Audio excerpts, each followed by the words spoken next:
Dito kasi sa Recto, dito talaga maraming tao. So ito yung sitwasyon ngayon dito sa Recto. Ito yung underpass. Matagal-tagal din tayo hindi nakababa rito. Ayan yung Recto Avenue.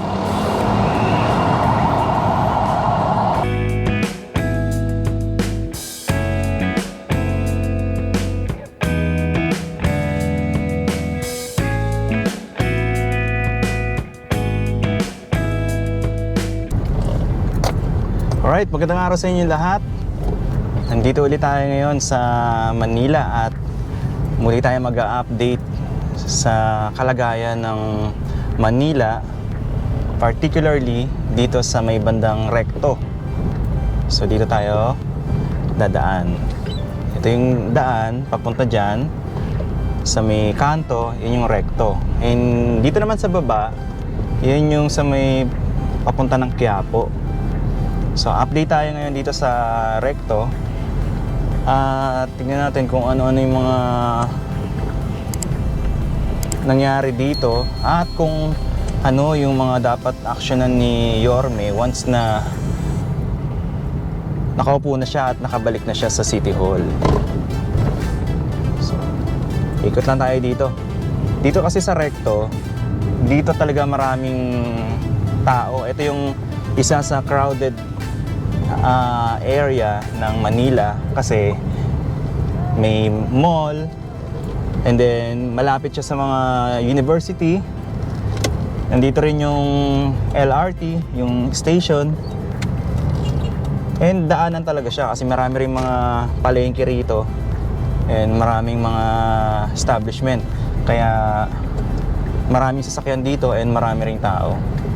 So dito tayo mag-update. Pupuntahan natin mamaya yung sa may underpass nitong Recto. Yun, medyo matagal-tagal na nating hindi napuntahan yon. And yan, sa may gilid-gilid sa kanan, ikutin natin yan. Tingnan natin kung ano-ano yung mga pagbabago ngayon. Ngayon nga pala ay May 24, 2025. Okay, so kaliwa tayo rito, U-turn tayo. Medyo nakakalito yung dito naka-red, pero time to go.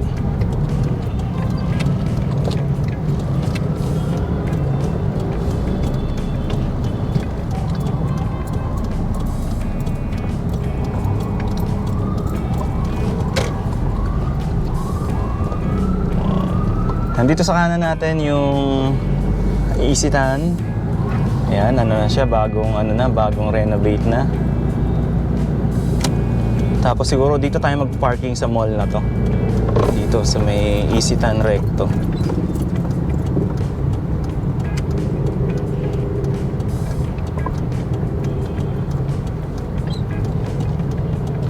Tapos dyan sa baba, yung sinasabi kong underpass. So mamaya dyan tayo dadaan.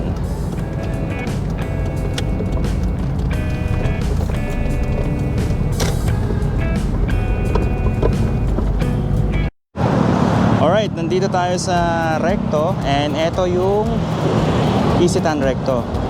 So lakad tayo rito and makikita natin ito yung sitwasyon ngayon dito sa Recto.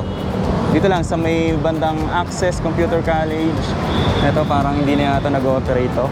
And dito may police visibility naman. May mga naka-poste ng mga police dito.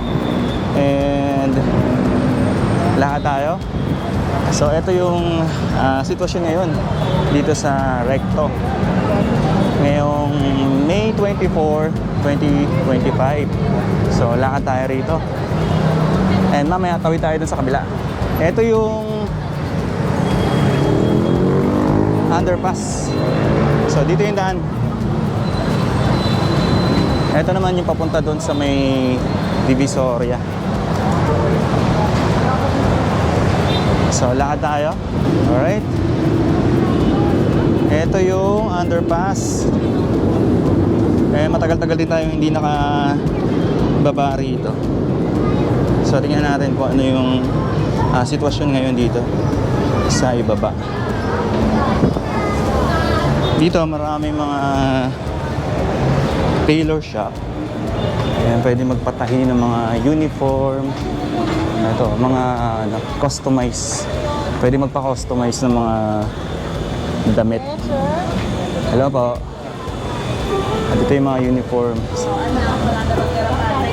Ayan, dito ang mga uniform ng mga universities. Dito ginagawa. Ayan, iba-iba.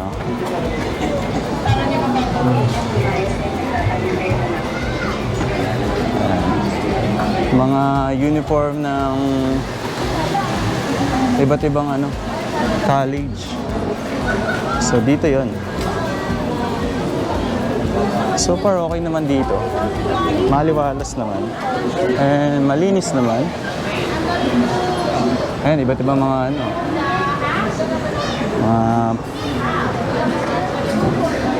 order. Oh, hiring pa dito. Ayan, so eto yung daan papunta doon sa kabila. Ayan. Akitin natin. Dito lang may mga kalat na mga basura. So walang nagme-maintain.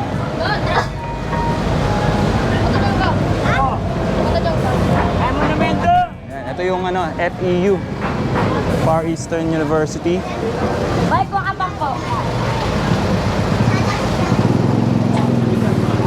Dito yan.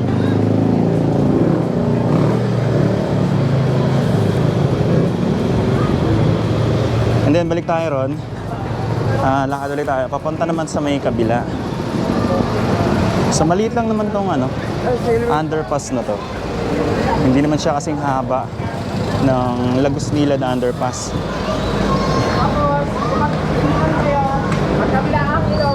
Ayan, lakad tayo rito.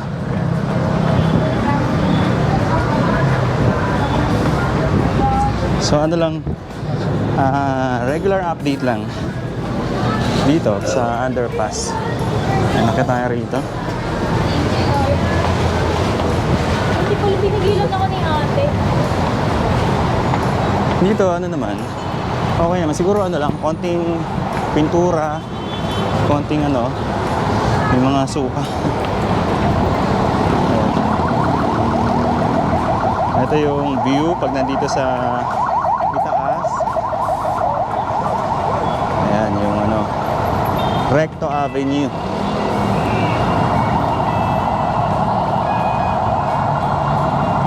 Dito yung mga tailoring tsaka mga iba't iba mga yung mga gumagawa ng mga trophies, medal.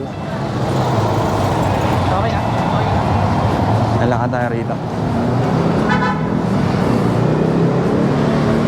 Dito naman yung sa may papunta sa ilalim ng LRT station. Pero yung sakayan, doon yung sa kabila. Ito mga mga pagawaan ng mga medal. Hello.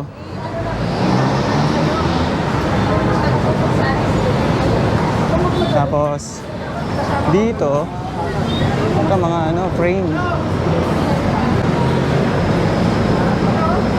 Yan, lakad tayo. And then malapit na tayo doon sa LRT station.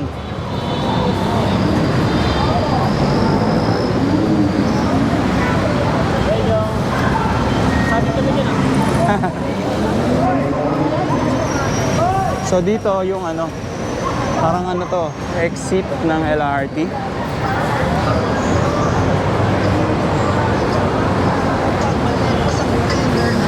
Dito maluwag naman so far. Okay naman. May enough space naman para sa mga naglalakad. Ito mga barbecues.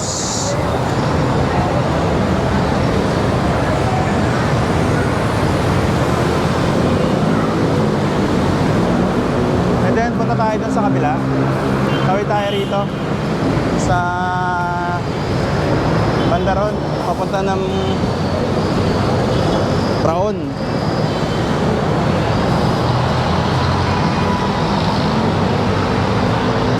Hindi ko alam kung pwede na tayong tumawid, pero mukhang pwede naman.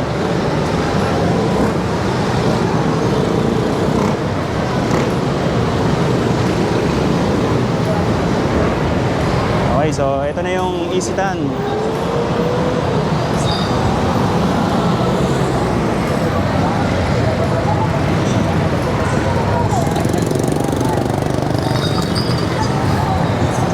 Ito yung Recto Station, South Entrance.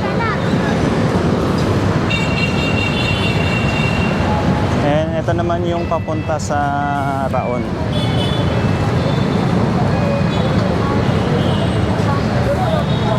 So ano lang tayo, simpleng walk tour lang dito.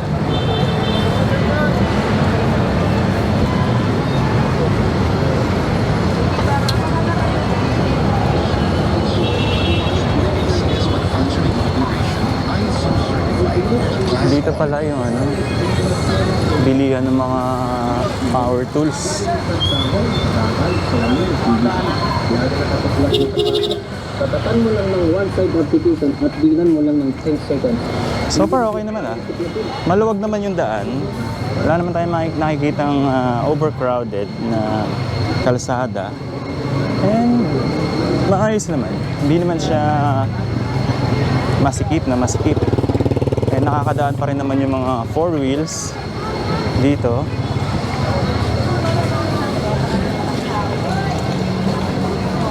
And I think ano to eh, parking lot para sa, saan kaya to? Siguro para sa Isitan. Okay, so balik na tayo. Isa lang sa pinasyalan natin ay etong underpass. Kasi may ibang mga nagre-request kung kamusta na or ano yung makikita doon sa ilalim. Doon sa may underpass. So, ito yung pinaka latest update natin dito sa may Recto. So far so good. Wala naman tayong nakitang masyadong kalat. May mga mangilan-ngilan lang na mga tinatapon ng mga dumadaan siguro, mga naglalakad. So far parang organized naman. Medyo organized naman yung ano dito, daan. So dito tayo dumaan sa gilid. Ito na ngayon yung Isitan dito sa Recto. Nag-improve na siya, na renovate.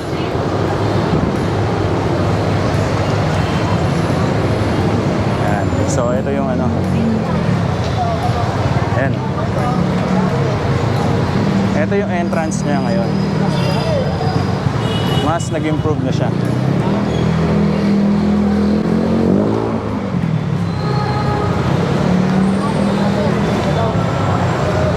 Okay, so diretso lang tayo.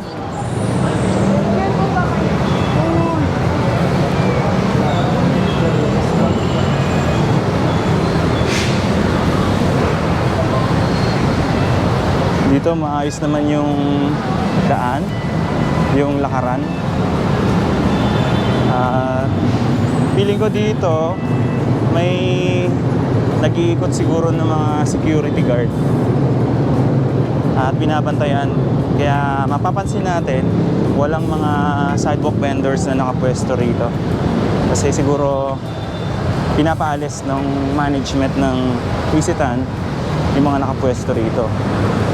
Pero banda ron sa kabila, doon may mga ano na, may mga vendors na. May mga nakalatag na ano na, mga nagtitinda. And then ito yung entrance sa baba.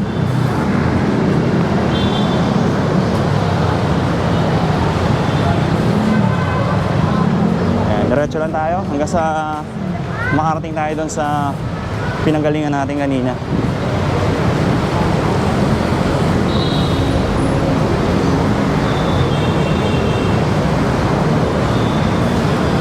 Okay, andito na tayo So ito yung kanto ng papunta doon sa Quiapo.